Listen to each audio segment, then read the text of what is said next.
Hello दोस्तों, मैं हूं दिनेश के वोहरा। न्यूज़ टाइम में आपका स्वागत है। भारत के संदर्भ में पिछले कुछ समय से भारत दुनिया के अंदर ये जताने की कोशिश कर रहा है कि हम एक बहुत बड़े कंट्री बन गए हैं, हम एक बहुत पावरफुल कंट्री बन गए हैं और दुनिया को हमें एक शक्तिशाली देश की तरह देखना चाहिए।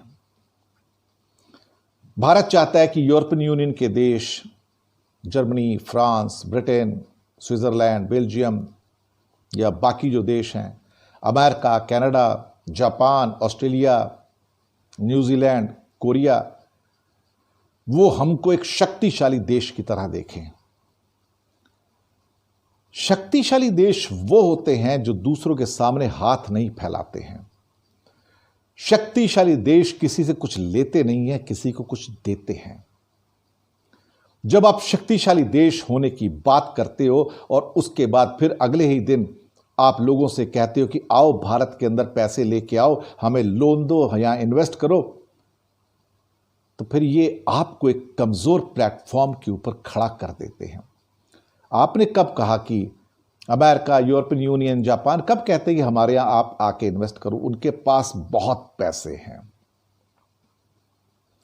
लेकिन हम हमेशा मांगते ही रहते हैं।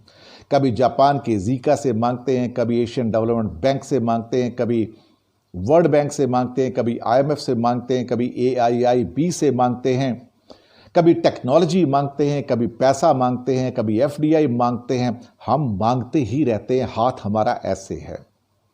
और जिस देश की पर कैपिटा इनकम $2000 से नीचे हो और वो ये कहे कि आप मुझे शक्तिशाली देश माने, जैसे कि एक 50-60 हजार डॉलर के देश होते हैं ऑस्ट्रेलिया, जापान या अमेरिका या यूरोपियन यूनियन के सदस्य, तो एक हास्यास्पद स्थिति पैदा हो जाती है। और ये हास्यास्पद स्थिति इतनी अच्छी नहीं है। अगर शक्तिशाली हैं तो फिर शक्तिशाली होने का आपको मुजाहरा भी करना चाहिए। बड़े साइज का होने का मतलब ये नहीं कि आप शक्तिशाली हैं। ना आपके पास कैपिटल है, ना आपके पास टेक्नोलॉजी है, ना आपके एक्सपोर्ट्स हैं, ना आपकी इन्वेस्टमेंट है, ना आपकी कंजप्शन है। आप शक्तिशाली कहां से हैं? आपकी अर्थव्यवस्था रो पीट के $2.5 ट्रिलियन की अर्थव्यवस्था है, जो बड़ी अर्थव्यवस्थाओं के मुकाबले, अमेरिका, चाइना के मुकाबले या तो 10वां हिस्सा है, छठा हिस्सा है। तो आप कैसे कल्पना लोग की दुनिया में जी सकते हैं कि हमें शक्तिशाली राष्ट्र की तरह आप ट्रीट कीजिए? यहां चीजें मांगने से नहीं मिलती हैं, चीजें अपने बल से हासिल करनी पड़ती हैं। जब आप 30, 40, 50 हजार डॉलर की पर कैपिटा इनकम की श्रेणी में आएंगे, तब आप समर्थ बनेंगे, तब आप समृद्ध बनेंगे, तब आप शक्तिशाली बनेंगे। तब आप ये बात कह सकते हैं कि आप हमें एक शक्तिशाली देश की तरह ट्रीट कीजिएगा। ये सच है हमारा। हम इस सच को जितना जल्दी मान लें उतना अच्छा है। बाकी झूठ के मुलम में चढ़ा के और उसके बाद दुनिया के सामने ढोंग रचा के कि हमें शक्तिशाली मानिए, हमारी बहुत बड़ी हैसियत है, और उसके बाद अगले दिन फिर हम अपने हाथ में कुछ लेके जाते और कहते हैं हमें कुछ दे दीजिए ताकि हमें आपकी ज़रूरत है, इन्वेस्ट करो हमारे यहाँ। ऐसे राष्ट्र महान नहीं बनते ना। महान राष्ट्र देते हैं, लेते नहीं हैं।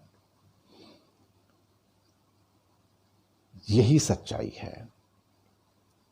यही गांधी जी ने कहा था कि सच देश से बड़ा होता है, राष्ट्र से बड़ा होता है, सच से बड़ा कोई नहीं होता है। हम सच मानने को तैयार नहीं होते और अपने झूठे मुलम में ओढ़कर, आवरण ओढ़कर दुनिया को दिखाते हैं कि हम शक्तिशाली हैं। बाकी सच्चाई आपके सामने है। धन्यवाद आपका।